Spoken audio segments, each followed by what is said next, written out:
Hey everybody, welcome back to the Box Office Breakdown. I am Huck, and for the weekend of July 15th through the 17th, we had 3 brand new movies crack into the top 10, but were any of them good enough to beat Thor: Love and Thunder? Stick around, find out.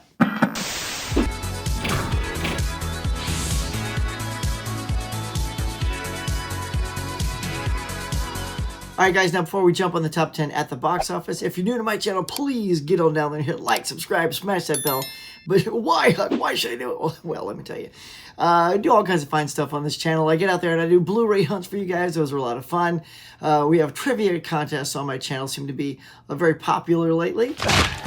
I do unboxings, movie reviews, top 10s. I'll go out to live exhibitions and conventions and do full tours for you guys, and live morning shows every Tuesday morning. So if any of that or all that sounds fun to you guys, that's what we do, is just try to have a good time over here on this channel. Please get down there and hit like and subscribe, especially smash that like. And if you're just here watching, just click the thumbs up while you're watching this video. That'd be great. So, speaking of that, let's just jump into it. The top 10 at the box office. Here we go. Number 1, no big surprise. Thor: Love and Thunder had enough juice in it to still hit that number 1 spot at $46 million. Now, that is a mighty drop for the mighty Thor. That was about a 68.1% drop. That is kind of huge, y'all. But it's still pretty good, though, because, you know, when you make almost $150 million your first weekend, a drop like that to $46 million isn't as strong, say, as if you made only $30 million and dropped 68%, and then you're on your way out the door. That's not super good. Plus, it's made about $233 million so far. That's pretty great.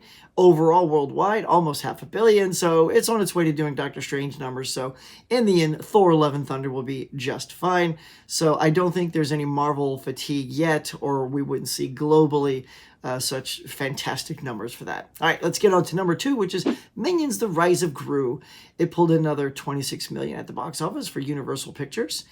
And at number 3 is the new film. This is the one produced by Reese Witherspoon. It's called Where the Crawdads Sing, and that pulled in $17 million at the box office. I know last week I said it sounded like an animated movie. That is not that at all. It's basically a woman who's becomes a suspect in a murder for somebody that she used to be involved with. And it's a best-selling novel. So I think a lot of people, it had a very heavy woman audience for that. So, and Reese Witherspoon, she's just awesome. She's like a powerhouse. So that film did very well, at the number 3 spot with $17 million. And number 4 is Top Gun: Maverick, still in the top 5, doing great.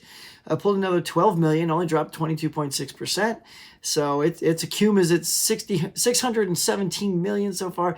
It's just the juggernaut of the summer, of the year. I don't think anything's gonna smash Top Gun: Maverick. So kudos to Top Gun, and everybody over there. Can't wait to pick that up on physical media when it comes out. At number 5, we got The King, Elvis, with Tom Hanks as the Colonel. I'm curious to check that out, see how he does in that role. It pulled another $7.6 million at the box office, so it finally did get to crack that $100 million at 106 for the Elvis film. All right, that is your top 5. Now let's get to the bottom 5 in the countdown, starting with the second new release, which is a little shocking because it's a kid's movie. It's Paws of Fury: The Legend of Hank.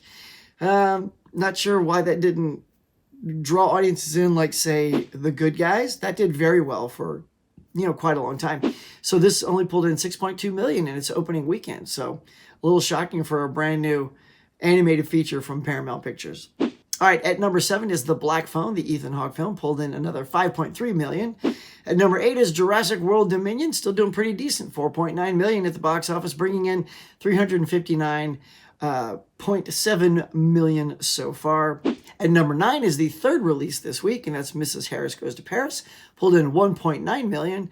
And finally, the bottom is Lightyear with another $1.3 million at the box office. So guys, that is your top 10 for the weekend of July 15th through the 17th. Now for next week, there is a little competition coming out, and that is Jordan Peele's Nope.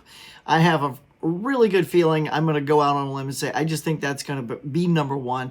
There's a great Jordan Peele audience out there. It's another one of his, you know, twisty little, obviously looks like aliens are involved this time around.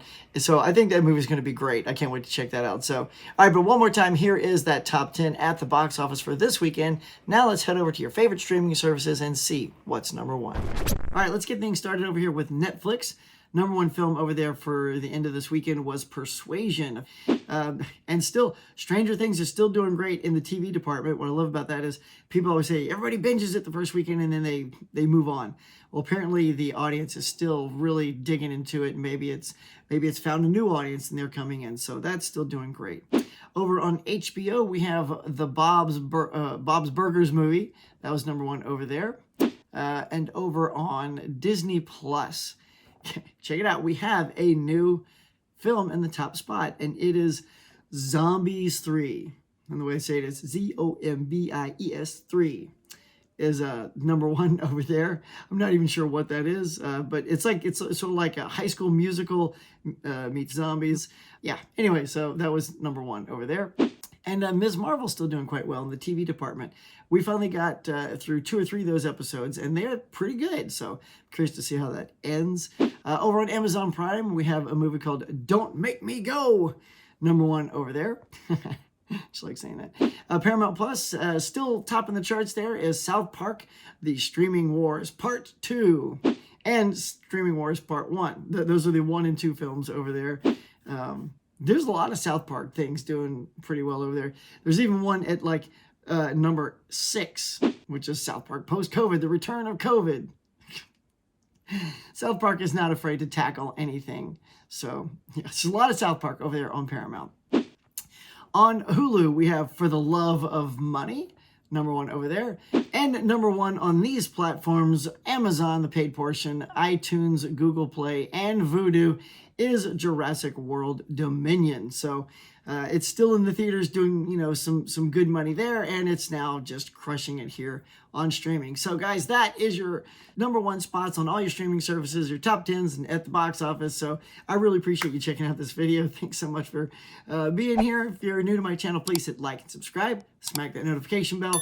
It really means a lot. So that's going to do it for today, guys. Whether you love to get out and go see movies in the theater, or if you're a stay-at-home streamer, or you just love to buy physical media and check out movies that way, just get out there and enjoy some movies.